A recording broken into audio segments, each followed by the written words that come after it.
আমরা কেউ বসেছি সরকারি দলে, কেউ বসেছি বিরোধী দলে। এখন সুন্দরভাবে দেশটা সামনের দিকে এগিয়ে যাবে, কিন্তু এই দুটি নির্বাচনেও ব্যাপক অনিয়ম, বিভিন্ন ধরনের জালিয়াতি, সহিংসতা এবং ক্ষেত্রবিশেষে শুধু সহিংসতা না, এটা ভয়াবহ সন্ত্রাসের রূপ নিয়েছে। এরকমই একটা বেদনাদায়ক ঘটনা ঘটেছে শেরপুর ৩ আসনে। এর আগেও আপনারা জানেন, যখন 12 ফেব্রুয়ারি নির্বাচন হওয়ার কথা ছিল, তার আগেও ওই ধরনের সহিংসতায় আমাদের একজন উপজেলা সেক্রেটারি মৌলানা রেজাউল করিমকে খুন করা হয়। তার সাথে আরো 3 জন ফ্যাটালি, তারা ছিলেন অ্যাটাকড এবং ইনজিওর্ড। তারা এখনো চিকিৎসা নিচ্ছেন, এখনো আশঙ্কা মুক্ত হননি। আবার এই জায়গায় যিনি আমাদের ক্যান্ডিডেট ছিলেন, তিনি বুথের আগে ইন্তেকাল করলেন, যার কারণে বুথটা স্থগিত হয়ে গেল। এই স্থগিত নির্বাচনটাই ছিল 9 এপ্রিল। এই নির্বাচনেও একজন মানুষ আগে মারা গেল, আবার একজন মানুষ, এখন বয়স্ক মানুষ, আমি দেখলাম যে ওনার বয়স আমার ধারণা 78-80-এর কাছাকাছি হবে, সেই রকম একজন মানুষকে ধারালো অস্ত্র দিয়ে তার মাথায় কোপ দেওয়া হয়েছে। আঘাত একটাই, কিন্তু গুরুতর। তিনি সংজ্ঞাহীন অবস্থায় প্রথমে ছিলেন, আল্লাহর অশেষ মেহেরবানি আজকে দেখলাম যে তিনি সংজ্ঞা ফিরে পেয়েছেন। বাংলাদেশের রাজনীতিতে অতীতে ওই সন্ত্রাস ছিল, হানাহানি ছিল, বিশৃঙ্খলা ছিল, কিন্তু জুলাইয়ে এত রক্ত আমরা দিলাম, তারপরে আর রক্ত কেন দিতে হবে রাজনীতির জন্য?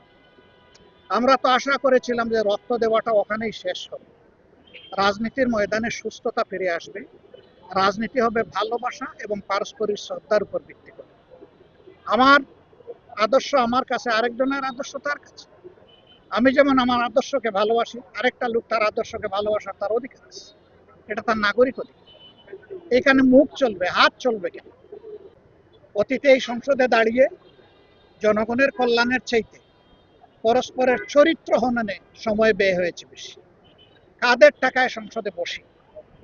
জনগণের ট্যাক্সের টাকা খরচ হয় প্রতি মুহূর্তে, প্রায় 60 লক্ষ টাকা সেখানে খরচ হয়। এটা কি মামুলি কথা? এই টাকা খরচ করার ক্ষেত্রে আমাদের কলিজা কাঁপবে না যে এই টাকাটা জনগণের? অতএব জনগণের টাকা সদ্ব্যবহার করার জন্য জনগণ 300 আসনে আমাদেরকে ভোট দিয়ে সেখানে পাঠিয়েছে। সেখানে গিয়ে আমরা অশ্লীল বাক্য বিনিময় করব, অযথা সময় কাটাবো এবং জনকল্যাণে কোনো আইন করতে গেলে বাধা পাবো, এটা আমাদের কাম্য না। জনকল্যাণে যে আইনই হবে, সে আইনের প্রতি উভয় পক্ষের শ্রদ্ধাবোধ থাকতে হবে, সমর্থন থাকতে হবে। আমরা সেটা ব্যক্ত করেছিলাম এবং স্পিকারকে অনুরোধ করেছিলাম, মাননীয় স্পিকার, এখানে কেউ অশ্লীল কথা বলতে গেলে আপনি পারমিট করবেন না, দয়া করে দেন এন্ড দেয়ার আপনি থামাই দিবেন। এ পর্যন্ত বড় কোনো ব্যতিক্রম হয়নি, আমরা দোয়া করি আরো সুন্দর হোক পার্লামেন্ট। কিন্তু এই যারা পার্লামেন্টে যাবেন, তারা যদি মানুষ খুন করে ভাই পার্লামেন্টে যান, তারা গিয়ে দেশবাসীর জন্য কি করবেন বলেন তো দেখি? মানুষের জীবন নিয়ে আমাকে পার্লামেন্টে যেতে হবে? আমি তো যাব মানুষের জীবন, সম্পদ এবং ইজ্জতের পাহারাদার।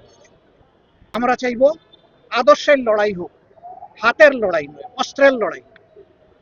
ব্যাগ সংখ্যা 1000, কিন্তু আমাকে হাসপাতালের সম্মানিত পরিচালক তিনি অবহিত করলেন যে আজকেও এখানে 3700 রোগী ভর্তি অবস্থায় সেবা নিচ্ছে। এবং আই ডু বিলিভ, বিকজ আমি যখন ইমার্জেন্সি দিয়ে ঢুকবো, পাশেই দেখলাম যে মাটিতে শুয়ে আছে অনেকেই।